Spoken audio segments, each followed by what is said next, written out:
Sí, señor. Ah, ok, ¿sí reflexionaron harto? Un poco, sí.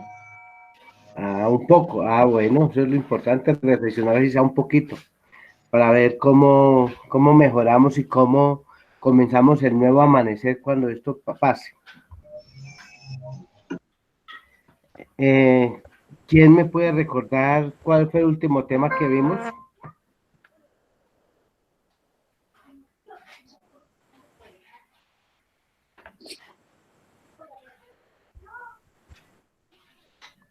¿Sí me pueden recordar o todavía no?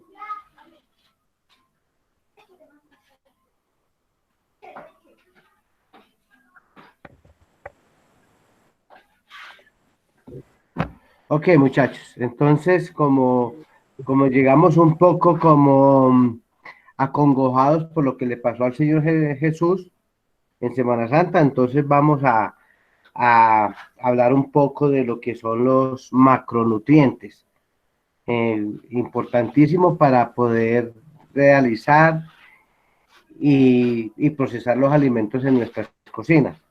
Por lo tanto, espero que mientras esté explicando los temas, entonces mantengamos los micrófonos desactivados y tan pronto termine de explicar la temática, pues eh, respondo a las preguntas o dudas que tengan. Entonces, muchachos, vamos a estar pendientes y les voy a compartir la primera diapositiva, el primer documento. Me confirman si lo pueden ver.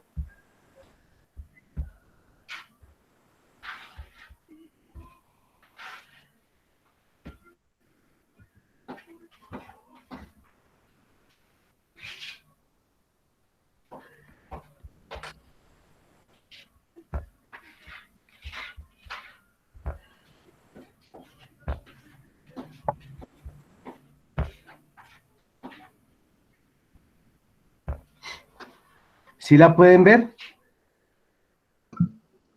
Está Sí, cargando. Sí, señor. profe. Sí, señor. Sí, profe. Ok, muchachos, entonces vamos a hablar de los macronutrientes. Eh, Habíamos hablado de los nutrientes, que los nutrientes eran todos los elementos que tenían los alimentos que beneficiaban al ser humano en su composición fisiológica. Entonces tenemos que los macronutrientes es todo lo que nosotros conocemos como proteínas, lípidos y grasas. Eso es lo que se conoce como macronutrientes. ¿Por qué se llaman macronutrientes? Porque es, eso lo tenemos en el cuerpo en gran cantidad. ¿Por qué en gran cantidad? Pues porque estos macronutrientes son los que ayudan a formar, a construir todo nuestro organismo, entre ellos los huesos, los músculos, los tejidos y los órganos. Como sabemos, los macronutrientes son las proteínas, los lípidos y las grasas. Tenemos que las proteínas están compuestas por aminoácidos, por unos aminoácidos que son esenciales y otros que no son esenciales. Los aminoácidos esenciales son 8 y los aminoácidos no esenciales son 12. Anteriormente, cuando nosotros estamos pequeños, estamos sobre los 2, 3, 4, 5 años, teníamos 21 aminoácidos, pero con el crecimiento vamos perdiendo un aminoácido, entonces no quedan sino 20. De esos 20 son 8 esenciales y 12 no esenciales. Con un solo elemento que nos haga falta, con un aminoácido que nos haga falta, no podemos tener las características que nos hacen diferentes a todos. Hay que recordar que estos aminoácidos son los que forman el ácido desoxirribonucleico y el ácido ribonucleico. Estos dos ácidos son los que conforman el genoma humano.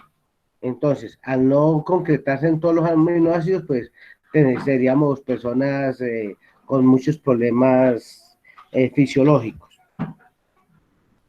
Hay que recordar que las proteínas están compuestas de hidrógeno, carbono, nitrógeno y oxígeno. cumplen funciones metabólicas, ayudan a transportar el oxígeno y la grasa a través de la sangre.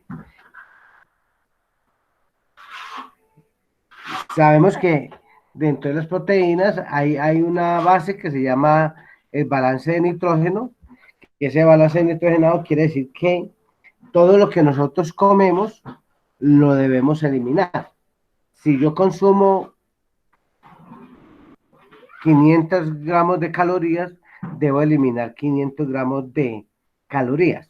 Si yo consumo 2000 mililitros de agua, quiere decir que tengo que eliminar 2000 mililitros de agua.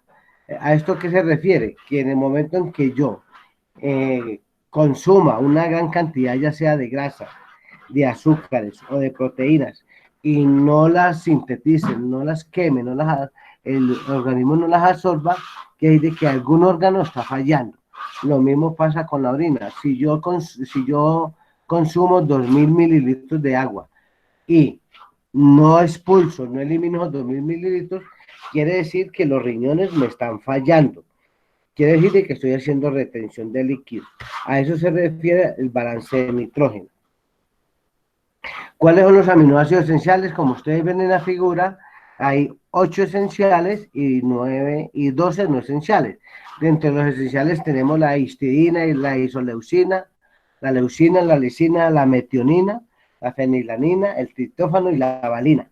Estas sustancias, estos aminoácidos se encuentran en las frutas, en las verduras y en algunas proteínas, carnes blancas como es los pescados azules, y los pescados azules pues son aquellos que tienen omega 3, omega 6, omega 9, omega 12, como son el atún, el bacalao, el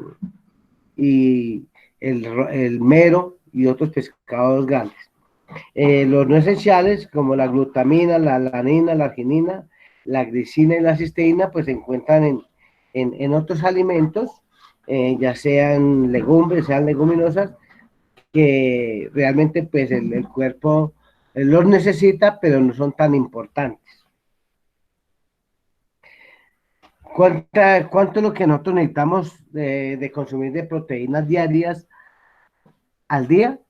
Pues hay que tener en cuenta que para el consumo de proteínas debemos basarnos en la edad, el estado de salud, el valor biológico de la proteína, y normalmente uno debe consumir 70 gramos de proteína al día, no a la semana, ni en un desayuno, ni en un almuerzo, sino 70 gramos al día.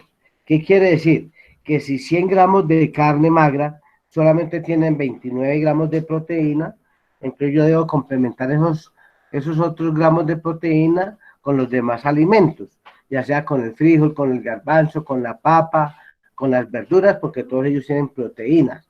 No quiere decir de que si son 70 gramos, entonces yo me tengo que comer 200 gramos de carne o 300 gramos de carne para completar la proteína. No, porque es al día. ¿Qué quiere decir esto? Que en el desayuno consumo algo de proteína, ya sea un huevo también tiene proteína. La carne del desayuno, del almuerzo también tiene proteína. Lo que consuma en la noche también tiene proteína. Ahí es donde se da toda la cantidad de proteína, que no son sino 70 gramos.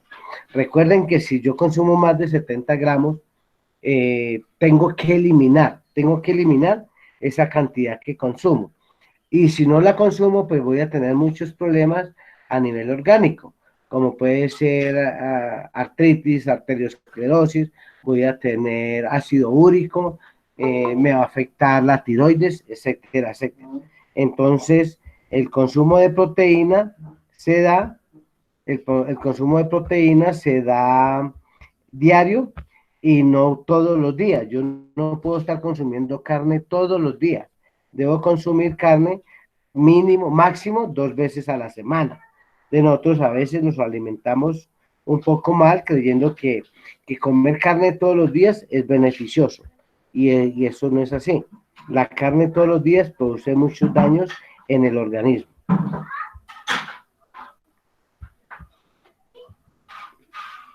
Los hidratos de carbono. ¿A qué nos referimos? ¿Cuál es la composición de los hidratos de carbono? Pues tienen hidrógeno y tienen carbono. ¿Qué quiere decir esto? Que los hidratos de carbono son los que producen glúcidos, o lo que nosotros conocemos como azúcar.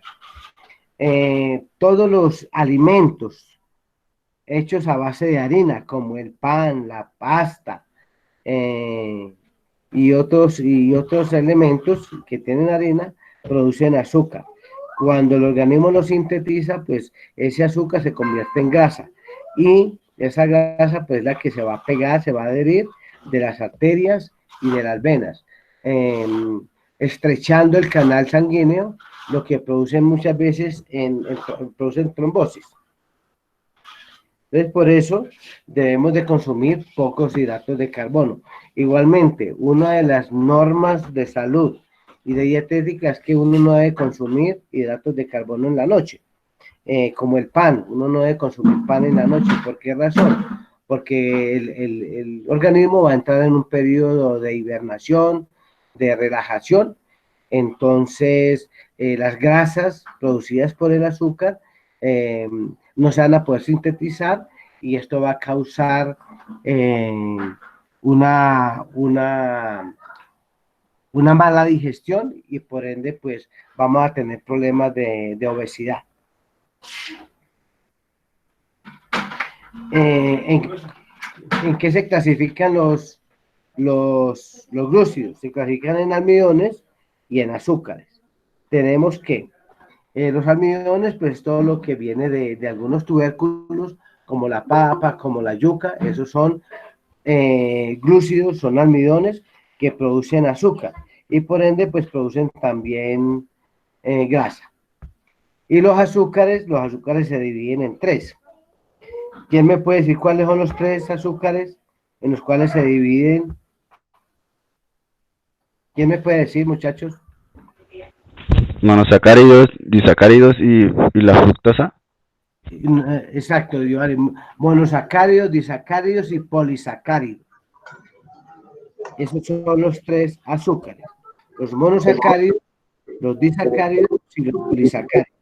Entonces, cuando hablamos de monosacáridos, nos estamos refiriendo a unos azúcares que tienen un solo elemento. Entre ellos podemos hablar de las legumbres y las leguminosas. ¿Cuáles son las legumbres y las leguminosas? Pues, como les había explicado antes, las verduras se clasifican, los vegetales se clasifican en tres: en verduras, legumbres y hierbas. Las verduras se clasifican en 5. Se clasifican en verduras de raíz, verduras de tallo, verduras de hoja, verduras de flor y verduras de fruta. Las legumbres se clasifican en 2: legumbres y leguminosas. ¿Cuáles son las legumbres? Son cuando el fruto viene verde y viene en una vaina, como la alberja verde, que viene en una vaina, como el frijol verde, como el haba. Esos son legumbres. Ya son leguminosas cuando están secas, como la alberja empaquetada, el frijol empaquetado, el garbanzo empaquetado. Esos son leguminosas. Esos son los que tienen la celulosa, que es un azúcar que proviene de las legumbres.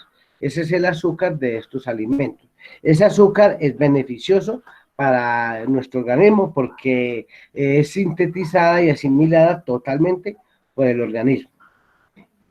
Los disacáridos se refieren a aquellos productos que tienen 2 elementos azucarados en su composición. Entre ellos tenemos lo que es la fructosa, la sacarosa, la galactosa y la glucosa. ¿A qué se refiere esto? La naturaleza produce azúcar en todos los productos. Nuestro organismo también produce azúcar. El páncreas produce aproximadamente el 93% del azúcar que necesita el cuerpo. Eso es lo que necesita el cuerpo para tener la temperatura basal, que es de 36 grados. Nosotros cometemos un error siempre. El error que cometemos es que nosotros vamos a hacer un jugo de fruta, llámese cualquier fruta, y le agregamos azúcar. Cuando nosotros le agregamos azúcar a ese jugo, quiere decir de que le estamos excediendo el azúcar que necesita el cuerpo. Entonces, el páncreas al ver que nosotros tomamos o ingerimos ese azúcar de más, deja de producir el azúcar que produce, se atrofia el páncreas y ahí es donde se produce la diabetes. Luego tenemos los polisacáridos. Los polisacáridos son esos alimentos que contienen sacarosa. ¿Qué es la sacarosa? También es un azúcar natural. ¿Qué tiene o qué producto tiene la sacarosa? Pues podemos hablar de la caña de azúcar. La caña de azúcar tiene ese azúcar, la sacarosa. Nosotros cometemos un error. Es al consumir azúcar blanca. Decimos que azúcar blanca refinada. Ese azúcar es totalmente dañina y tóxica para el organismo. ¿Por qué razón? Porque esa es una transformación química que se le hace al azúcar morena. La azúcar morena es lo que queda del destilado de la caña de azúcar cuando se hace la panela. Entonces, es más beneficioso tomar agua panela que tomar jugos con azúcar blanca o hacer postres con azúcar blanca. Es mejor hacer los postres con azúcar morena. Lo que pasa es que en repostería no se utiliza el azúcar morena. Entonces, la sacarosa proviene de los polisacáridos. Por último, tenemos las grasas. Las grasas se dividen en 4 elementos. Son las grasas saturadas, las grasas monoinsaturadas y las grasas poliinsaturadas y las grasas transaturadas. Las grasas saturadas son todas aquellas que vienen o provienen de los animales, como la carne de res, como la carne de cerdo, en alguna medida con la carne de pollo, en alguna medida con la carne de pescado. Estas grasas son dañinas para el ser humano porque aumentan los triglicéridos y el colesterol. Los triglicéridos y el colesterol se añaden, se adhieren igualmente a las paredes de las arterias de las venas y obstruyen el paso de la sangre. Estas son las que uno debe evitar. Si nosotros evitamos consumir cantidades de carne en toda la semana, pues vamos a mejorar nuestra salud. Y si nosotros evitamos consumir productos fritos, también vamos a mejorar nuestra salud. Y productos con bajo índice de grasa, pues también vamos a mejorar nuestra salud. Eso en cuanto a las grasas saturadas. Las grasas insaturadas son aquellas que tienen un mayor valor proteico, energético, como son aquellas que derivan de semillas, como el aceite de oliva. De ahí provienen las grasas insaturadas. El aceite de oliva es beneficioso para la salud porque destruye la molécula de las grasas saturadas.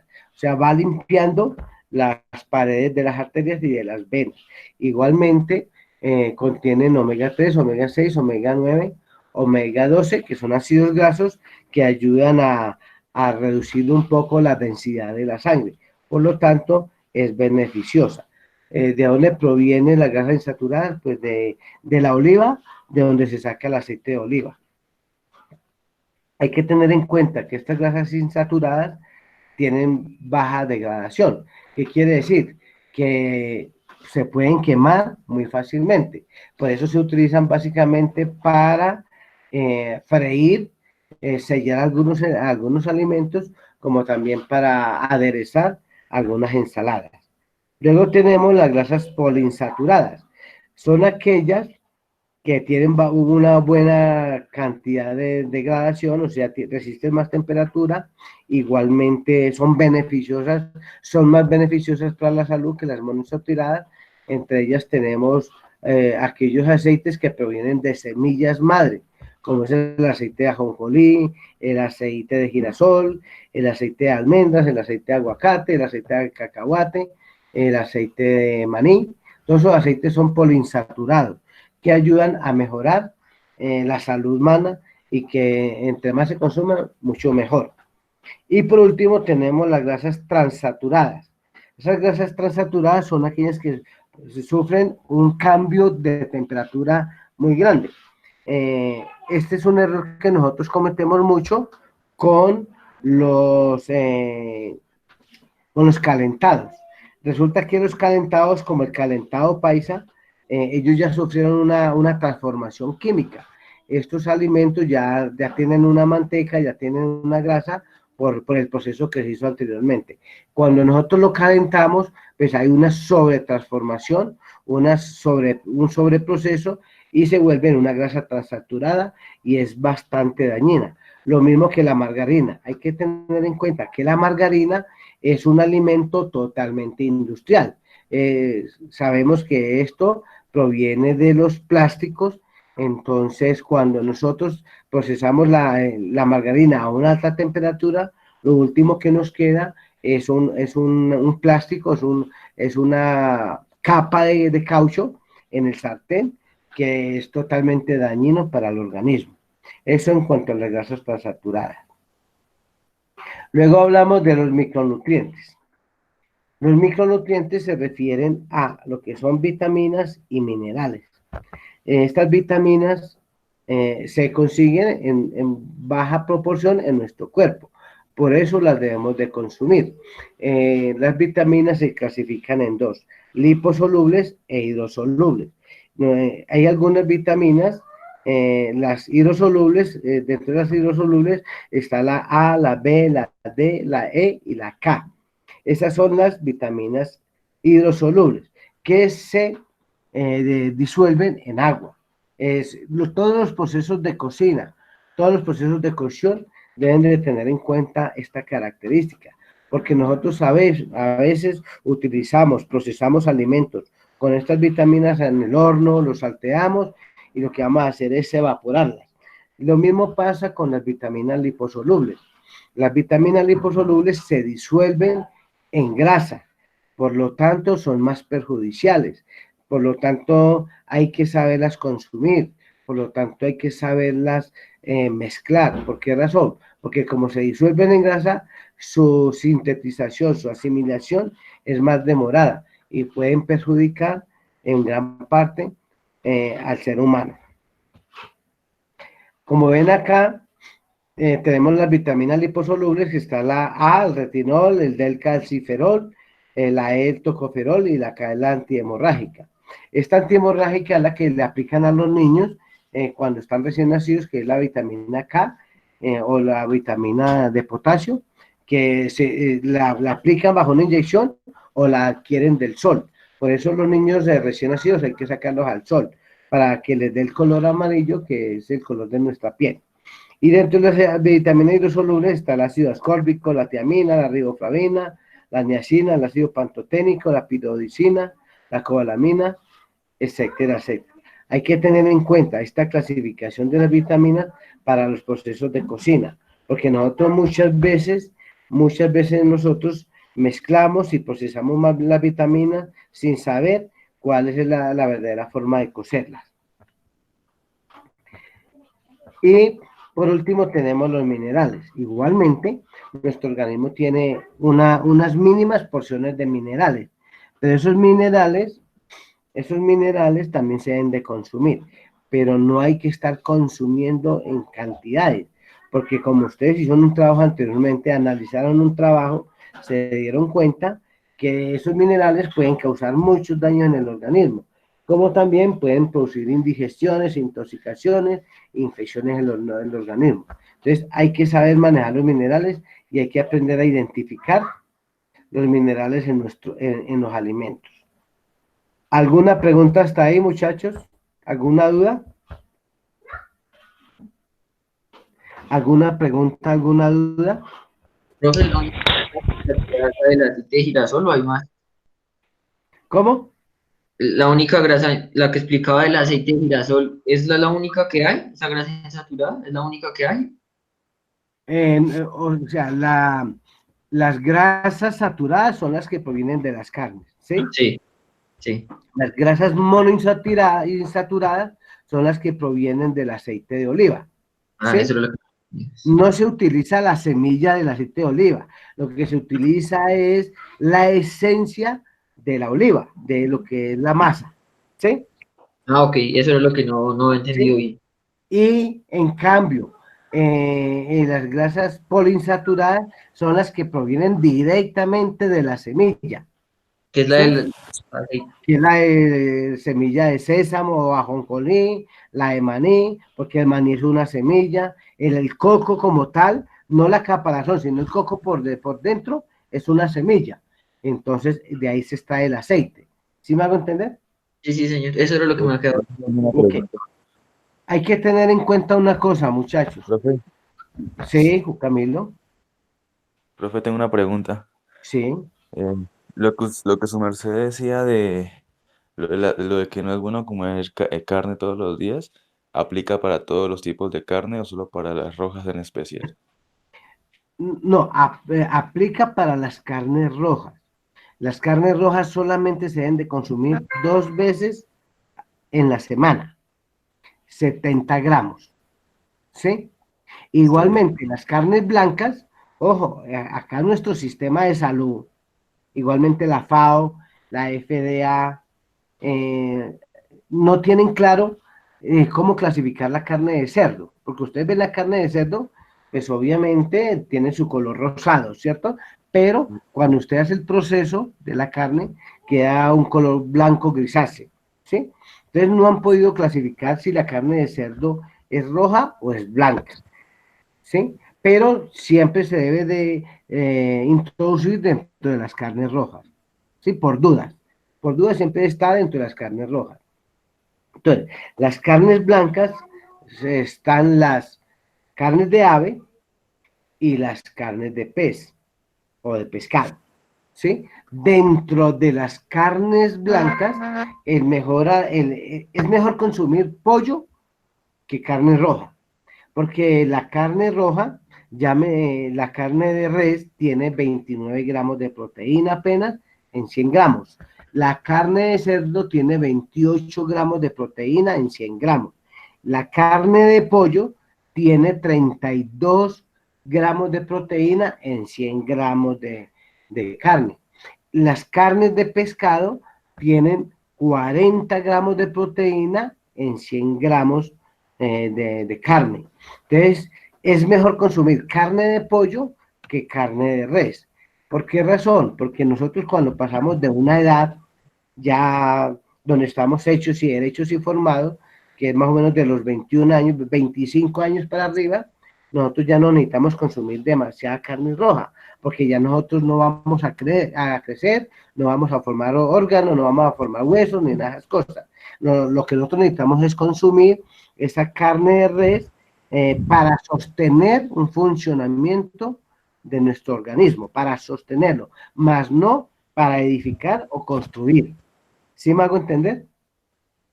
Sí, ¿Sí? Entonces, sí. pero las carnes blancas, no tanto el pollo, sino las carnes de pescado, ya sean pescados azules o pescados blancos, ellos tienen más minerales que las carnes rojas o que las carnes de pollo. Tienen más minerales, entonces debemos de consumir más pescado. Y en este caso sería más pescado azul. Como sabemos que el pescado azul, pues está el atún, está el salmón, está el mero, todos estos pescados grandes.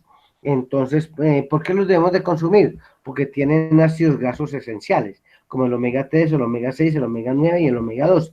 Entonces, debemos de consumir más pescado que carne roja, pero igualmente pues, es una carne costosa, entonces es ilógico comerlo todos los días. Entonces debemos de al menos 2 veces carnes rojas en la semana, carne de pollo una vez a la semana, pescado una vez a la semana y el resto lo vamos a completar con la proteína vegetal del frijol, de la alberja, del garbanzo, de la lenteja y de las proteínas vegetales que tienen los demás elementos o demás hortalizas. ¿Sí? Esa sería la forma adecuada de comer. ¿Cuál es el asunto? Es la forma de prepararlos, la forma de cocinarlos. Imagínense ustedes, yo llevando un pescado, digamos un salmón, que su textura, es suave, llevándolo a una fritura, ¿sí? cuando sabemos que en una fritura el aceite llega a los 100, 110 grados, esa temperatura es una temperatura de vaporización. Y como el pescado es bastante delicado, entonces con la sola temperatura va a evaporar todos esos minerales, va a evaporar todos esos nutrientes que tiene el pescado. Lo mismo pasa con el pollo. Y muchas veces nosotros secamos mucho el pollo, ¿sí? Porque decimos bien cocidito. Entonces secamos mucho el pollo y resulta que en esta temperatura además vamos a volatilizar tanto las vitaminas como los minerales. De pronto las carnes aguantan un poco más, ¿sí? Pero hay que saber qué tipo de carne vamos a preparar. No es lo mismo preparar una carne con unos ribetes grasosos a una carne totalmente magra, ¿sí? Donde las temperaturas no pueden ser demasiado elevadas. Y también el aceite. Hay que saber qué aceite vamos a utilizar. ¿Qué día me preguntaron a mí que si era verdad que el aceite, entre más claro, era más puro? Y no es así. Muchos aceites que vienen ya envasados en los almacenes de cadena son aceites depurados. Por eso en los restaurantes venden el aceite quemado. Hay muchas empresas destinadas a depurar esos aceites y a volverlos a reenvasar y a volverlos a vender. Entonces no hay que tener certeza de que esos aceites claros son más puros, por un lado. Y lo segundo es la degradación a temperaturas. Los aceites monoinsaturados y poliinsaturados no resisten altas temperaturas.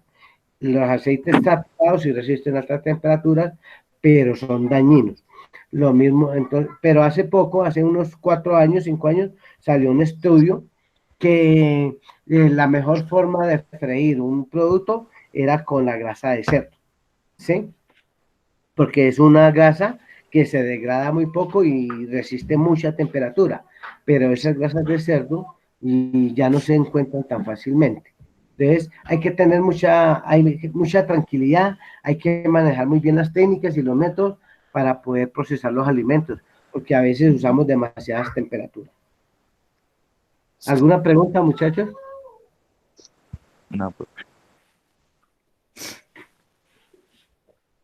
¿Ninguna otra pregunta? ¿Todo claro? Pues podría uno mismo fabricar manteca de cerdo o aceite de cerdo, así. Digamos, digamos sí y no. ¿Por qué razón? Anteriormente, ¿cuál es la diferencia entre cerdo y marrano? ¿La edad? No. La crianza al ganado. La crianza, perfecto, la crianza. Marrano es aquel porcino que se alimenta con residuos de comida, lo que nosotros llamamos, ¿qué? Lo que nosotros llamamos, ¿cómo? Como los pellejos, todo lo que... Es con todos los desperdicios, eso se llama marrano. ¿Omnívoros? Sí, no por eso, el cerdo es un animal omnívoro que come de todo.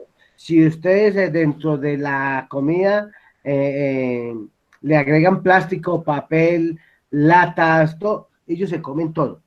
¿Por qué razón? Porque el estómago de ellos es igual al de nosotros. Recordemos que el cerdo, su sistema digestivo y su piel es igual a la de nosotros. Es igual.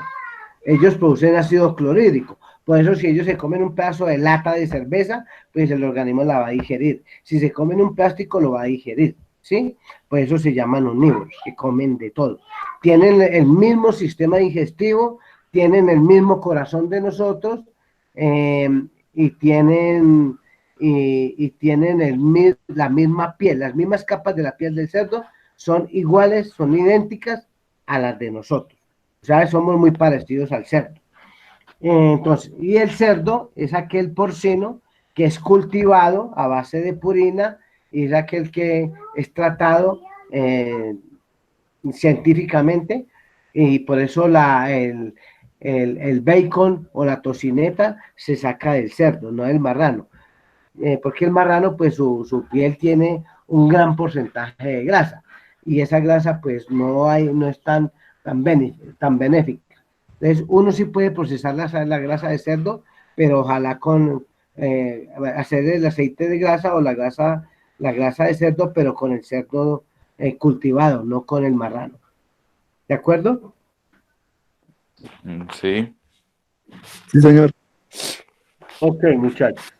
Entonces, este era el tema correspondiente a lo de los nutrientes. Ahora, para poder nosotros manejar las temperaturas, vamos a manejar un tema que yo les había puesto un taller anteriormente de unos ejercicios de conversión de medidas, ¿cierto? ¿Sí? ¿Recuerdan? ¿Sí lo hicieron? Que está en la plataforma.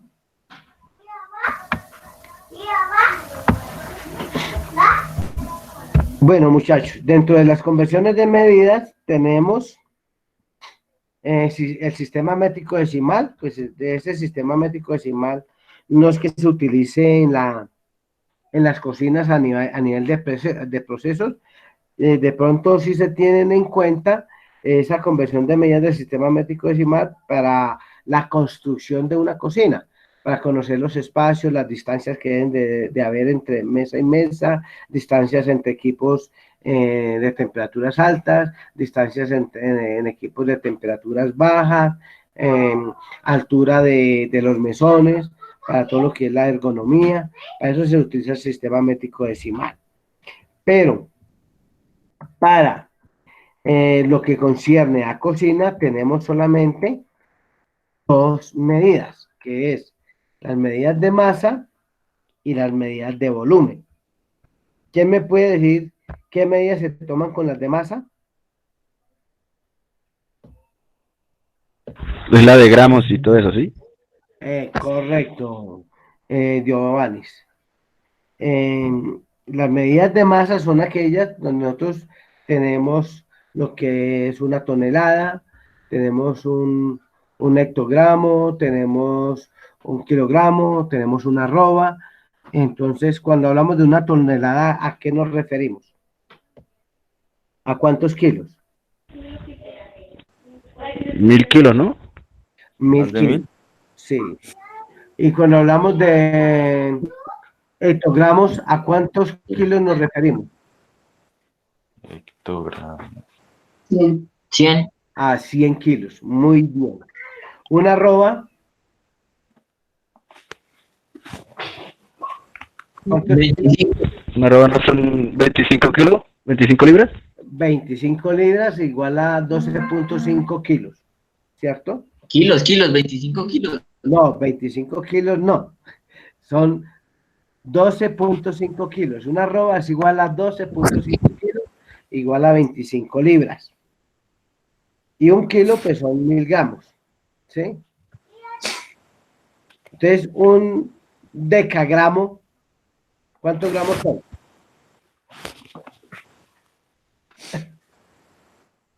No, 10.000. decagramos. 10. Un decagramo son 100 gramos. Cuando hablamos de decagramos son 10, 10, 10, 10, ¿sí? Eso son 100 gramos. Un decagramo son 100 gramos. Y un decigramo, 10. 10 gramos. 10 gramos. Decagramo 10. son 100 gramos. Son 10 partes de 100, ¿sí? Decigramo es una parte de 100, o sea, 10 gramos.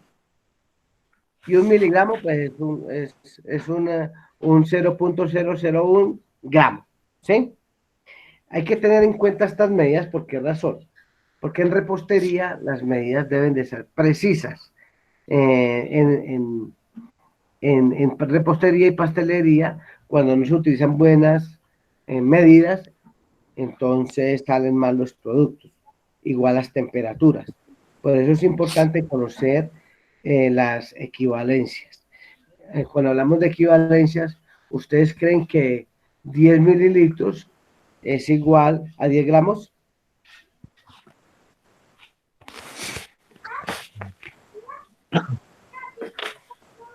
¿No? No, profe, porque mililitros hace referencia a volumen, ¿no? Sí, pero ustedes no se acuerdan cuando vieron matemáticas por allá de tercero, cuarto de primaria, donde se decía que las unidades de equivalencia, 10 mililitros es igual a 10 gramos, o a 10 centímetros cúbicos, unidades de equivalencia. ¿Sí? Porque en algunas recetas ustedes van a encontrar 10 mililitros en volumen, ¿sí? Pero igual van a encontrar de pronto 10 centímetros cúbicos, o van a encontrar 10 gramos, aceite, 10 gramos. Entonces uno dice, pero 10 gramos, ¿por qué? ¿Sí? Pero cuando uno mira lo que es las unidades de equivalencia, entonces decimos que 10 gramos es igual a 10 centímetros cúbicos o a 10 mililitros. ¿Sí? ¿De acuerdo?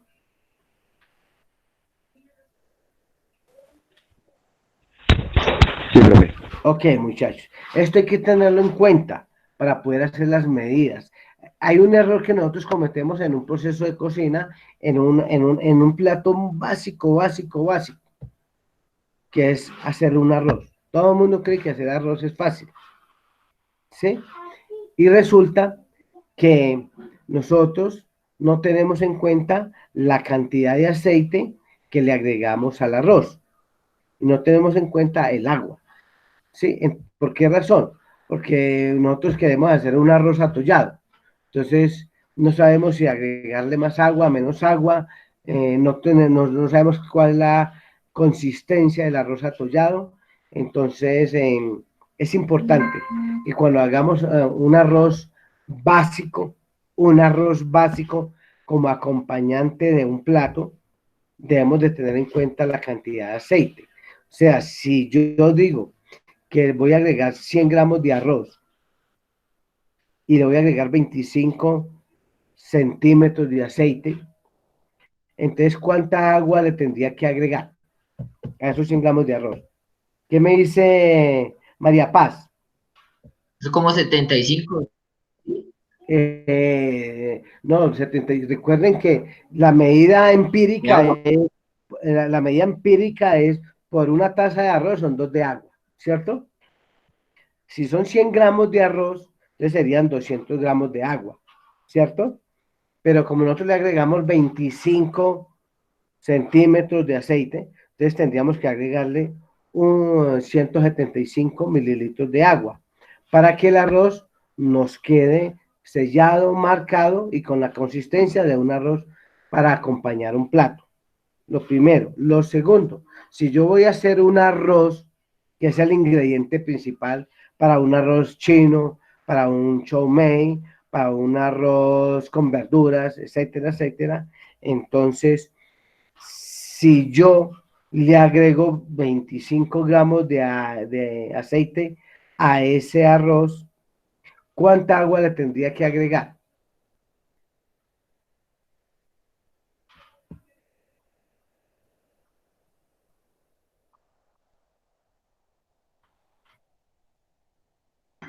Yo pensaría que si estamos hablando de la misma cantidad de ahorita, menos agua.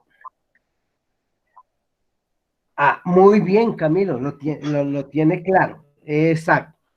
Si yo voy a hacer un arroz que es el ingrediente principal de un plato, llámese arroz chino, chow mein, chow fan, arroz oriental, el que ustedes quieran, se le agrega menos agua, ¿sí? Para que quede el arroz sellado, encapsulado y no absorba demasiada agua, para que quede suave y quede suelto, porque los otros ingredientes le van a dar el agua que necesita ese arroz. ¿De acuerdo? ¿Sí? ¿Claro con eso, Sí, muchachos? profe. Ok. Sí, profe. Muchachos. Entonces, todo esto hay que tenerlo en cuenta en un proceso de cocina. Aquí, en esto es donde se diferencian los verdaderos cocineros, los verdaderos chefs, cuando tienen en cuenta qué producto o cómo se cocina, cuál es el proceso, cuál es la técnica, cuál es el método para preparar un alimento. Lo mismo son con las aguas y con los aceites. En cuanto a eso también vamos a mirar algo que les había dicho a ustedes que hicieran un taller sobre las temperaturas. Les voy a compartir un documento sobre las temperaturas y ese va a ser el parcial para la próxima semana.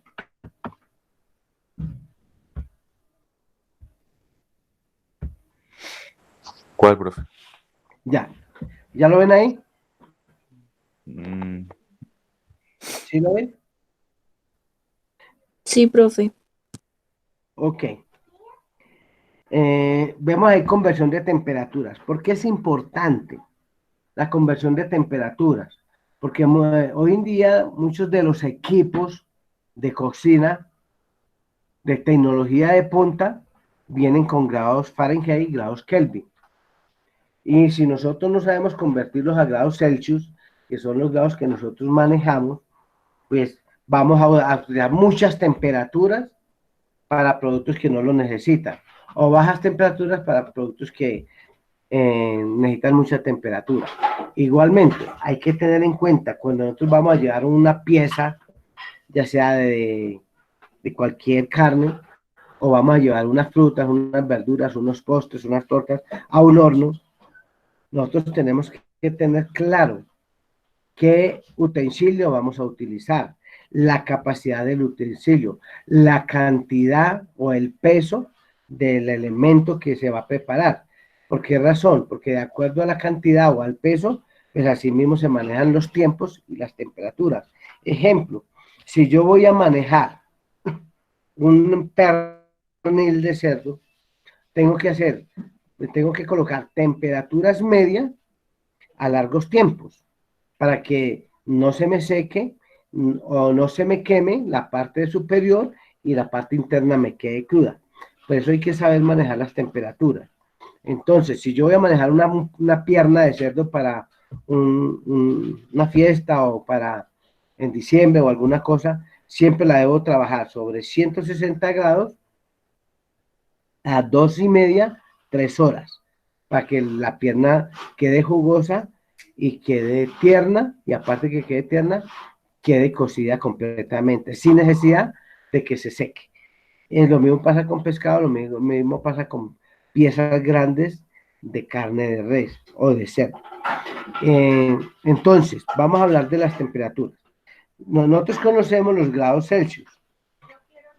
Los grados Celsius van de los 0.01, que es el punto de congelación del agua, en grados Celsius, hasta los 99.98 grados, que es el punto de hervido. A partir de los 100 ya es el punto de ebullición o punto de vaporización del agua. Eso en cuanto a los grados Celsius. ¿Quién inventó los grados Celsius? El señor Anders Celsius en el año de 1742. Estos grados Celsius son para temperaturas en equipos. Los grados Fahrenheit parten de los 32 grados, hasta los menos 212 grados Fahrenheit. Estos grados fueron inventados o diseñados por el señor Daniel Fahrenheit en el año de 1724. También es para equipos de cocción, tanto de alta como de baja temperatura. Los grados Kelvin pocos se utilizan en cocina, pero muchos equipos también vienen en grados Kelvin.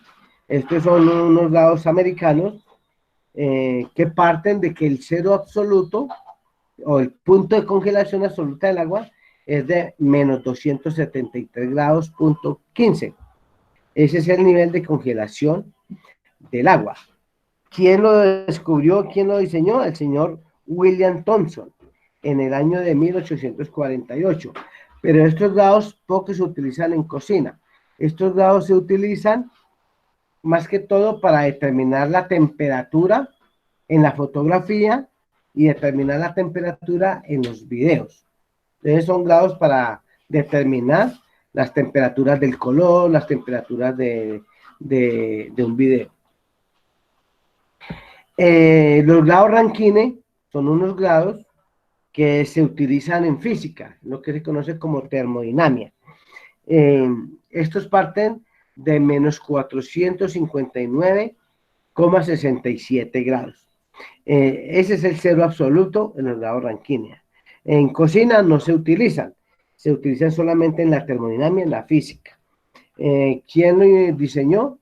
El señor William Rankine, en el año de 1859.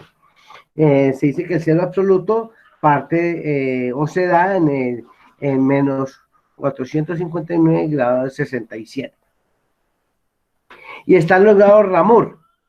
Los grados Ramour ya no existen, pero se utilizaban en el siglo XVIII, en 1760, 1740, más o menos, en esas fechas, se utilizaban los grados Ramour, donde decían que el cero absoluto empezaba en cero, y el punto de ebullición era a los 80 grados.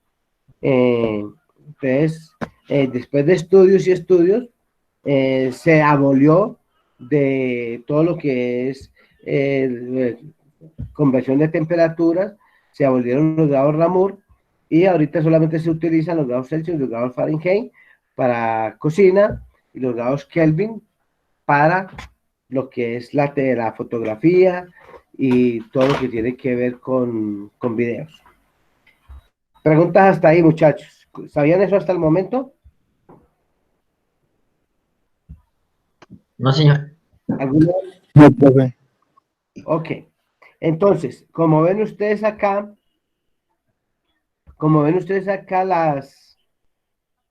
las fórmulas, acá están las fórmulas,